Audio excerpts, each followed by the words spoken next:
Mama yango ekimisa Mobutu. Bitumba ya Est ebomisa Mobutu na Maroc. Bitumba ya Est emema Laurent Désiré Kabila. Bitumba ya Est Joseph Aye asali 18 ans na pouvoir akepe atiki yango. Vraiment. Yango na yeso que opposition ezate. Bango bazo s'opposer na ba individu et non pas dans un système.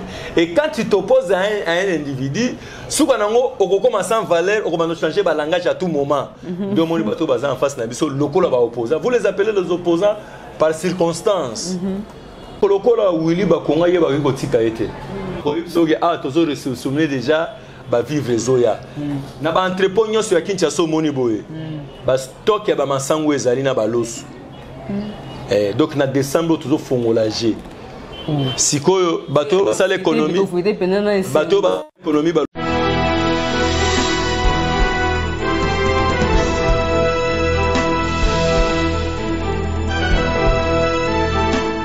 Bote balandi ya Congo Progrès International to elibino émission na bino bolingaka mingi émission oyo esungaka bino boyeba au moins ba information ya mboka na biso Congo na biso.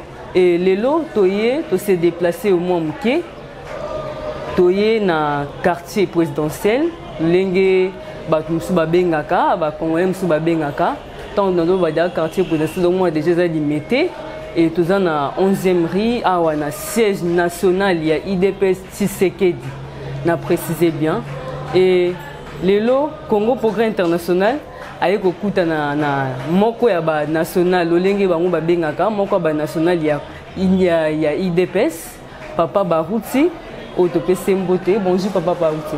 Bonjour maman mbote mingi. Merci mingi na boye na okati na siège na biso pona boya ko solo na biso et c'est ngomi ngezanga monsieur presque répondre na au moins l'invitation na biso yanga pesa makasi mingi po bando belé balanda rabino balanda pe biso baye ba likanisi ya IDPS parti oyo fait Tshisekedi ya tikela biso ezaka parti moko eza na idéologie lelo na Congo ezaka IDPS. Tous les restes des partis basalika ba parti politique mais baza na objectif na vision claire et nette. IDPS salamela. Donc parti moko eza na objectif moko eza très clair. Oh eza na objectif bien défini. Ezaka IDPS. Tous les restes des partis surtout votre idéologie c'est quoi? Vous combattez pourquoi? Bah, on peut savoir une explication. Merci beaucoup, Papa Barouti. Tozo continuer.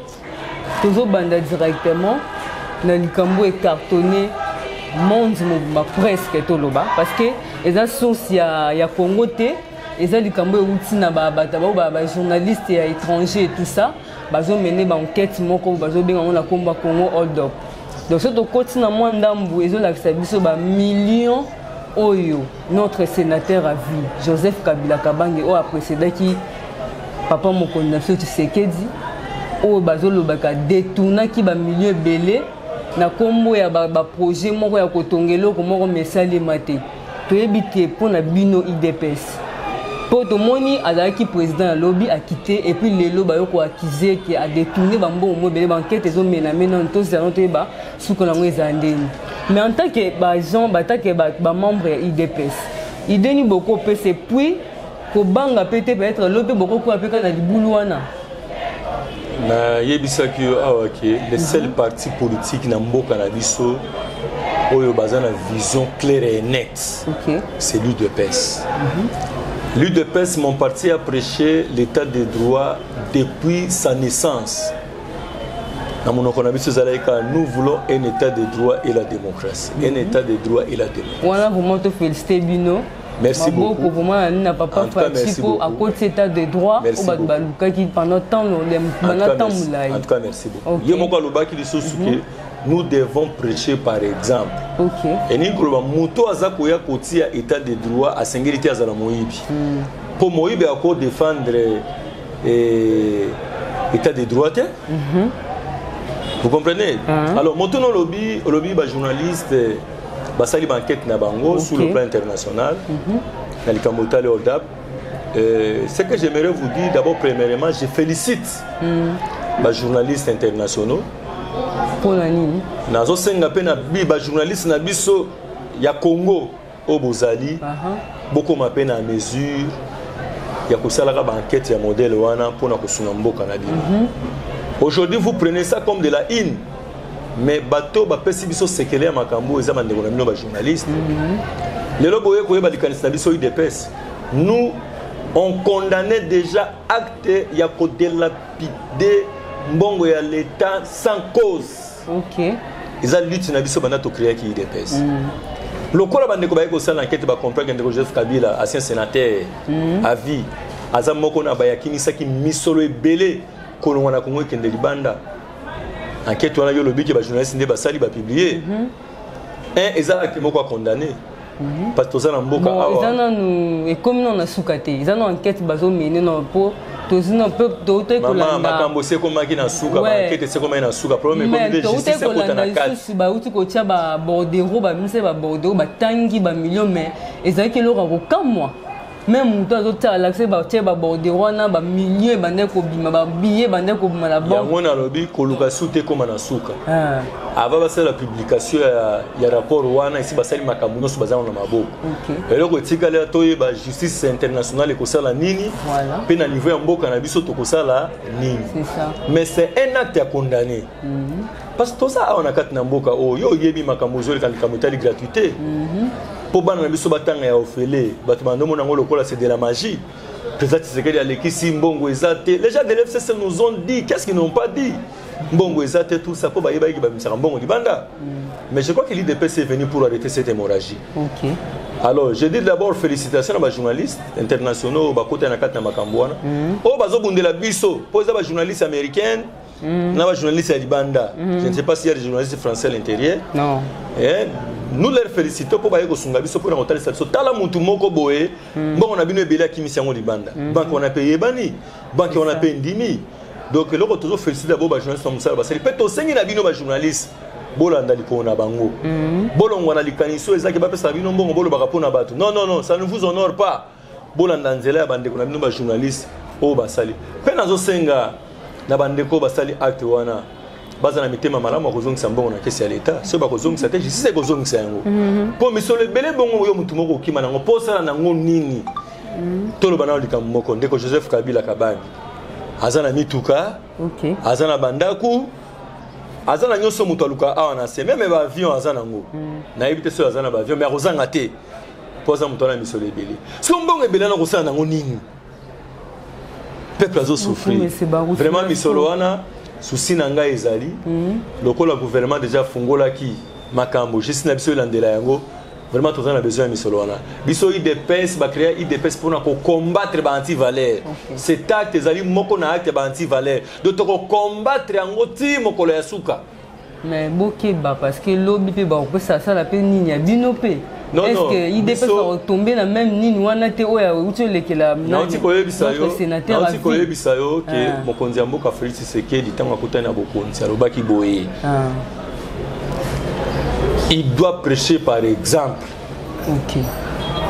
Okoki kopekisa batu bayiba te soki yo moko za muyibi. C'est ça. Soki lelo état de droit makambo alingeta zo sala zo landa bambongo bazokanga batu zo simba po mokonzi mboka yemo za maboko pembe. Les jours où on a trempé, l'état de droit est comme difficile pour la mise en application. Donc, dans mon monde, le président Félix, c'est un missionnaire envoyé de Dieu, accepté par le peuple congolais. Parce que mon cannabis est médiocre, il est élevé. Mais comme une étape, Nzamba pesi mokonzi oyo ayebi ko ibate ayebi ko bomate pour prêcher par exemple. OK. Kaka yenda ko peksa mi ba ibate. Kaka yenda ko peksa batu ba bomate pour ya bomate ya ibate. Jamais un voleur peut empêcher d'autres voleurs de ne pas voler. Donc par là Zamba ponaki mutu. Ayebi ke lokola mutu ayibate ya bomate yenda bongia zalawana pour asalelanga mosala ya justice ya kimia na kati na mboka. C'est ce que vous êtes en train de voir. Par là tokolo celui qui vivra verra. Donc, celui qui vivra verra. Okay. Vous qui êtes tenté de vivre, vous êtes tenté de voir déjà. Je ne connais pas l'âge que vous avez. C'est pour la première fois dans votre vie d'entendre que le ministre a passé la justice. Mais oui, je ne me trompe pas. Si moi aussi, depuis que je suis né, je ne me connais pas. Mais c'est arrivé avec l'avènement. Parce que c'est parce que Félix Antoine Tshisekedi est arrivé au pouvoir. Donc comme on appelle, le ministre Bazo Samba. C'est ça. Vous comprenez un peu ça? C'est du nouveau. pour notre génération. Et pour vous aussi, j'ai dit. Sinon, tu as merci beaucoup, M. Barouti. Tu as entamé la deuxième question. Tout le monde qui est cardinal Ambongo, elle qui positionne pour un certain temps. Tout le monde après, c'est comme si pour côté la Mouka, FCC et tout ça, ça la moi éveil patriotisme, mais combattre ni candidature il y a Kadima na Seni. Et puis, le même cardinal Ambongo a rencontré le président Tshisekedi. Et puis, en face, il y a opposition paysanne. Il faut qu'on ait des gens zolo. Opposition Zati. Mais opposition Zali. La Mouka Zali, FCC Zali. Maman, moi j'ai fait la science politique. Ok. On ne s'oppose pas à un individu, mais à un système. L'UDP s'est opposé à un système dictatorial. L'UDP s'est proposé un état de droit et la démocratie. Donc, ils ont une guerre des idéaux. Ok. Maintenant, le peuple a sali adhésion à l'état de droit et la démocratie. Mais l'UDP c'est au pouvoir. Tous mettre en application l'état de droit et la démocratie. Si les gens qui s'opposent à nous, quelle est leur idéologie qu'ils présentent pour que le peuple a consommé en nous? Vraiment.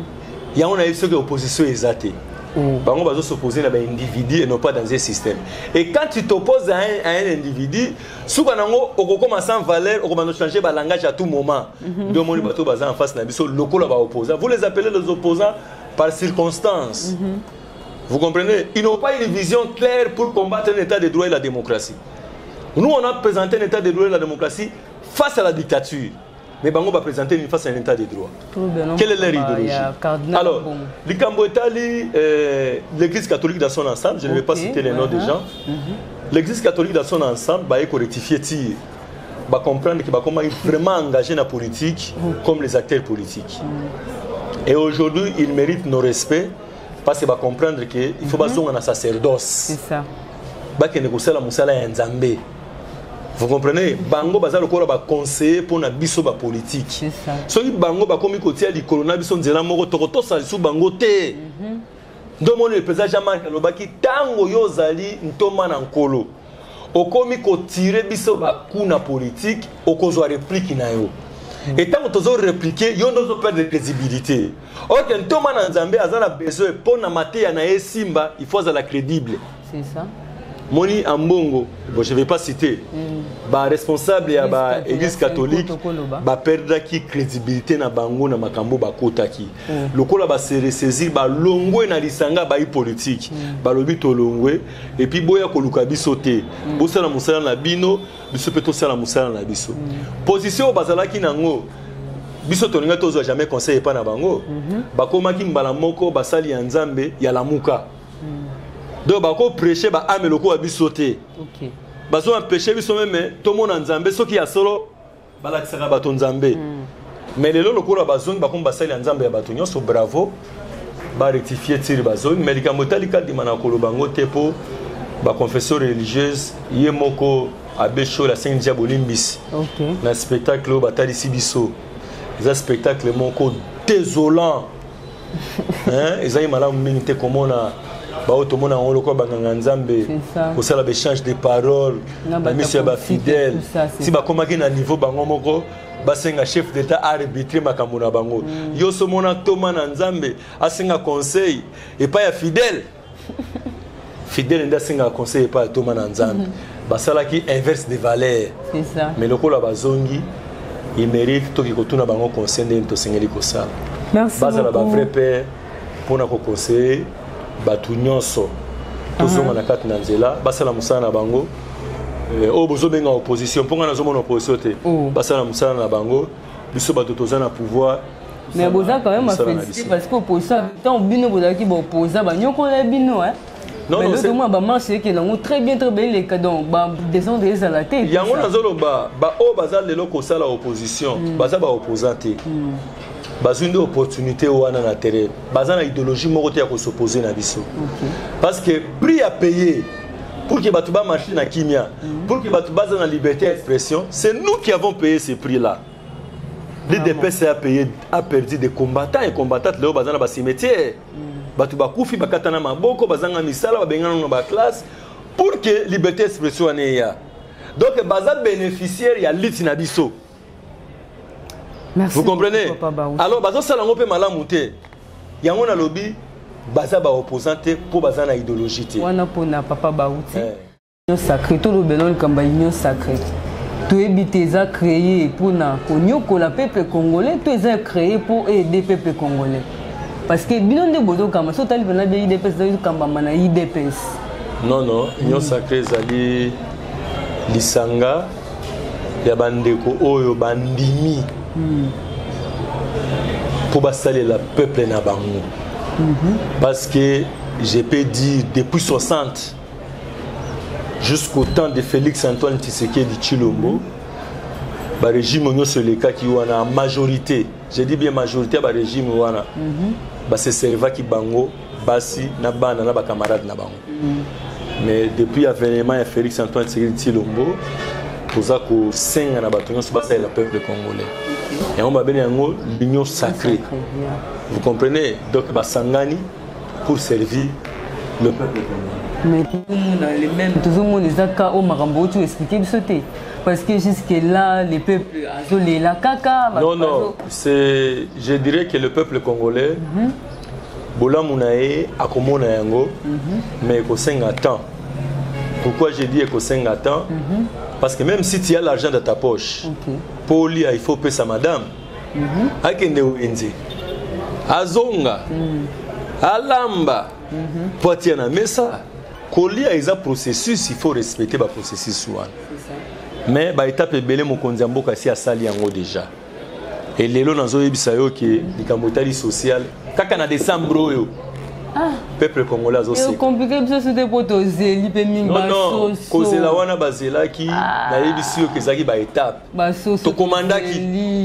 Totindaki mama akende wenzi. Mama azongaki déjà. C'est normal pour distance zamo muke bipa to komandaki biloko tie koma awa lelo nazo yebisa oza jana kati ya matati en tout cas nazo yebisa yo lo ya liboso yaki déjà eza na matadi bazo kitsa déjà te on nazo yebisa yo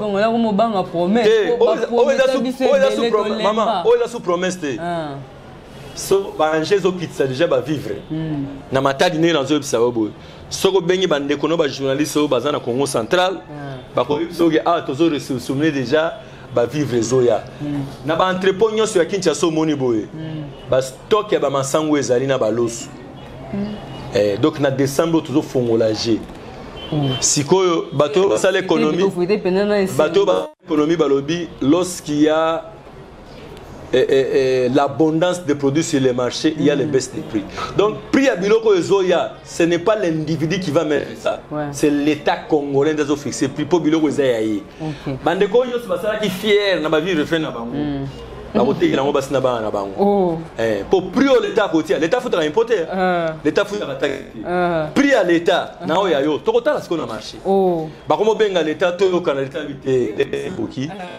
Biloko na biso ici peuple congolais azozo biloko na pris à l'état congolais donc lelo donc ça ote Thompson na soso to comme une étape pour bana baba no sara na misuni ba komo beta na ngo makofi ba komo bisana ngo ba peuple congolais bozo yoka ba bito ko saka na ba misuni bana baba no beta na misuni na nzoto soso za suteke o soso moko okati 12 parties mama na ona zo biso za promesse te na so benga bande ko no ba lobby yango na zo so benga bande ko na matadi omoni tango biso tozaki mike yo na ibisa eza sous lero te soso moko katango 15 parties po toza 15 pete eza sous bongo te eza mama na bana lamba soso moko pona Jeanne moko pona Thomas moko pona boy basi na ndako so bando lamba ba 4 et 5 soso donc mudna soso na nazo ebisa yo carton ya Thompson $17 divisé par 3 pour rame moko ekote ekotaka 3 ram na kati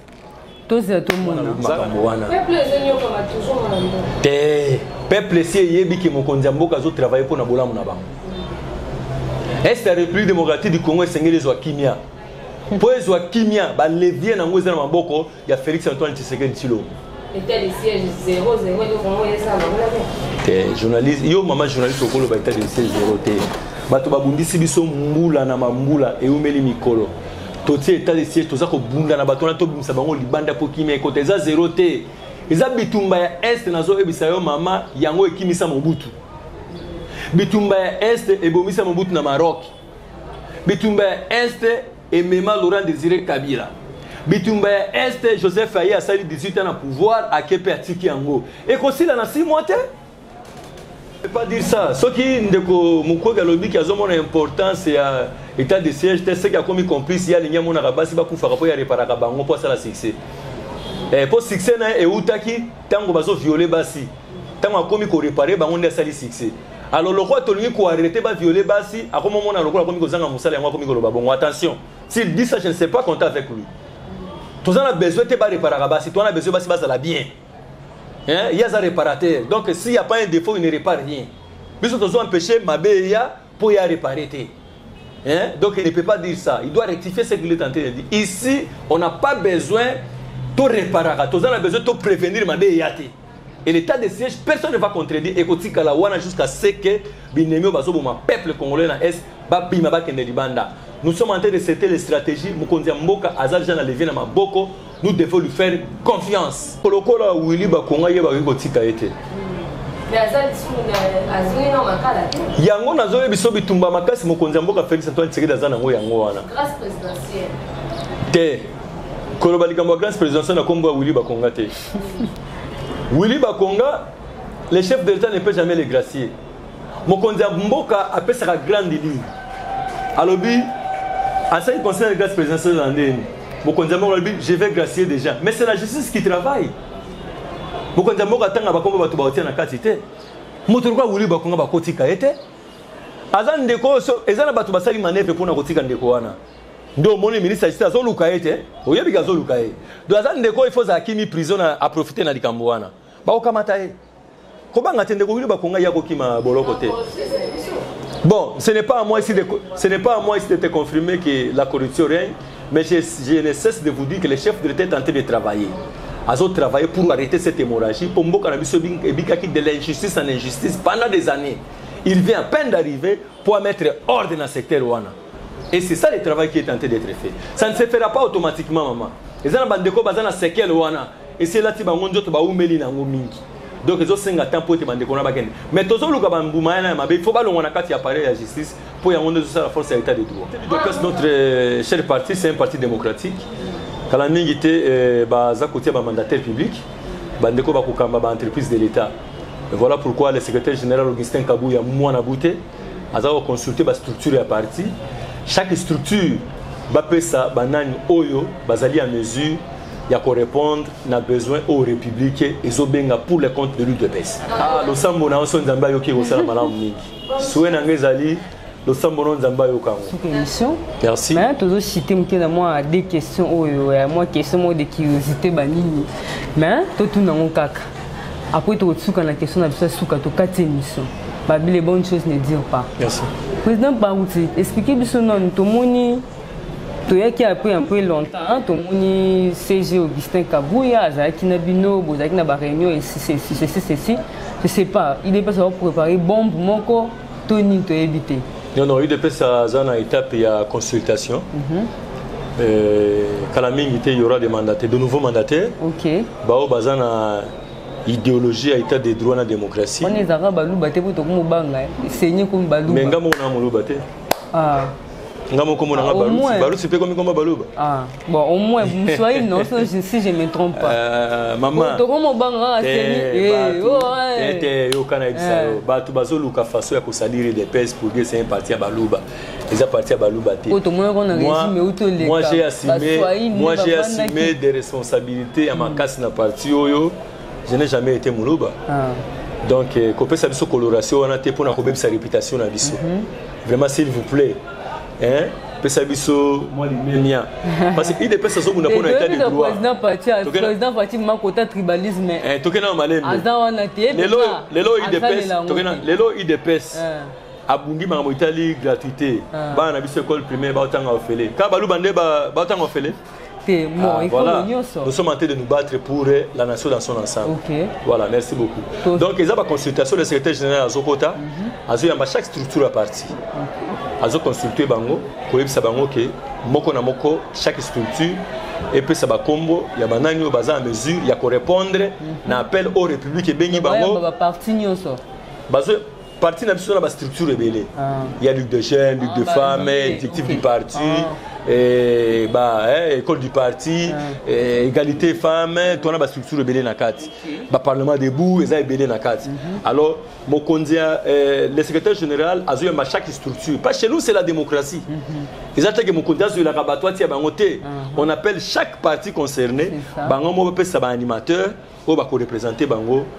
Le mandataire. C'est ça le travail qui est en train d'être fait par le secrétaire général. Non, cela ne dépend pas de moi. Les autres dépendent de l'exécutif du parti structuré en Gaï. Voilà. En tout cas, merci beaucoup. Merci.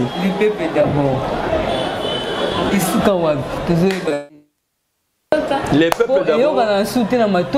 Non, les peuples d'abord, c'est tout un projet. Pour battre un slogan. C'est tout un programme. C'est tout un programme. Même jour, il y a investissement. Voilà. Le peuple d'abord. Le peuple d'abord, madame, c'est tout un programme. Cela veut dire quoi? Toutes les actions posées par les chefs de l'État aura comme finalité le peuple d'abord. On a ce exemple. Non, justice, social. Donc il faut que le peuple soit bénéficiaire. Donc on peut dire ni le roi à base. Donc peuple. Donc c'est le peuple. Donc pour dire quoi? Action sur mon konza mokazo sala. Ils ont pour intérêt à peuple. C'est ça le peuple d'abord. Cela veut dire quoi? Je ne peux pas signer un contrat si le peuple n'est pas bénéficiaire. Je ne peux pas m'engager. Il y a on a caissé à l'État si le peuple est bénéficiaire. Je ne peux pas animer une conférence partout si le peuple n'est pas bénéficiaire. Je ne peux pas voyager si le peuple n'est pas bénéficiaire. Donc les voyages multiples à chef de l'État, je profite de l'occasion, c'est le peuple qui est bénéficiaire. Vous comprenez? Donc le peuple d'abord veut dire quoi? Toutes les actions. C'est toujours le peuple qui est au centre des bénéficiaires. Toujours. Parce que Congo, dans le Conseil des Nations, qui est absent. Tout ça qui est nation moko inexistante. Ce qui est un Congolais qui, grâce à voyager, avant de se on vous minimise. Non, pas cela. Là, vous avez raison. Donc, on n'était pas considéré dans les concerts des nations. Maintenant, comment faire pour que la nation congolaise soit considérée? Il faut qu'il y ait un manager à la tête de la République. Le manager doit bouger. Vous comprenez? Donc, les chefs de l'État, ils ont le papa na kati ya ndako. Bon, si le papa bimagati a fait na ndako. Voilà. Les pays, c'est comme la maison. Les chefs de l'État, c'est lui, le papa. Maintenant, il faut bimagati. Au moment que na izani take wenze. Ake musala. Pona me la bana chasser na pourquoi? C'est ça. C'est ça. S'il faut illustrer le voyage du chef de l'État. Ce que le chef de l'État c'est que le papa comme conséquence, vous allez chercher à manger, vous allez chercher à boire. Merci beaucoup, Président Barouti. Vraiment, tout ça qui m'a laissé vraiment cassé. Moi, le bagage est sous comme qui pour le peuple congolais, Balanda. Moi, le malobamo est sous. Il y a les bossons dans ces pays na boye na bino. Na le peuple congolais, Dieu a écouté nos prières. Le fait qu'il y a coupé Sabiso, le chef de l'État, Félix Antoine Tshisekedi Tshilombo, a joué levier, a joué volant. Il y a avion au Babengi République démocratique du Congo. C'est déjà une victoire pour le peuple congolais. Et aujourd'hui, nous sommes fiers Babenga biso ba Congolais. Parce que Bengo Congolais, c'est là qui humiliation avant Félix Nabokonzi. Deuxièmement, le président Félix Antoine Tshisekedi azako rendre biloko nyonso ezalaki extra ou ezalaki luxe à rendre normal. C'est ça. À la portée de tout le monde. S'il faut qu'il y ait un illustré par exemple, ils ont le passeport. Passeport, vous avez quelque chose de luxe. Okay. Il faut que la catégorie Morobo, il faut que la nango. Maintenant, tout le monde a un passeport, oui. Et ça, identité, maman. Et ça, c'est mon accord d'identité. Et aujourd'hui, il faut que nous soyons à la portée à tout le monde. Aujourd'hui, avion. Pour nous montrer un avion, c'est quelqu'un de l'extraordinaire. Mais aujourd'hui, le chef de l'État, grâce à impulsion, le prix à billet avion est commis à minimiser. Tout le monde peut voyager aujourd'hui. Et puis on est tiré le zan nous cacher au Kitalisous. Parce qu'il faut pas mettre en condition qui est complexe long wakat na biso ba Congolais. Mais là on a aussi un parents na likamotali gratuité. Ba parents est belé ba saisir l'opportunité makambote. Mais nazo senga na bango cette fois-ci, somo to sous côté à trouble na likamotali gratuité. Na senga na ba parents il faut to téléma, to tambola to sala marche contre batonyo so bazo boya bana biso batanga ya ofeli. Et puis tu yebi batouana. Tu tika bango kimia te so ba meki suturo. Parce que tu observé bango trop. Alors que likamona mtoza bénéficiaire, ils a ba parents. Moi sans fond nous combien de parents bazu ba AVC? C'est ça. Pour ba le ko tangisa su banate. Omoni mwana ya 8 ba bengani azongi na ndako azofanda. Parents ta bo epesi parents ba kuma ba économe. Mais ba alléger bango tâche.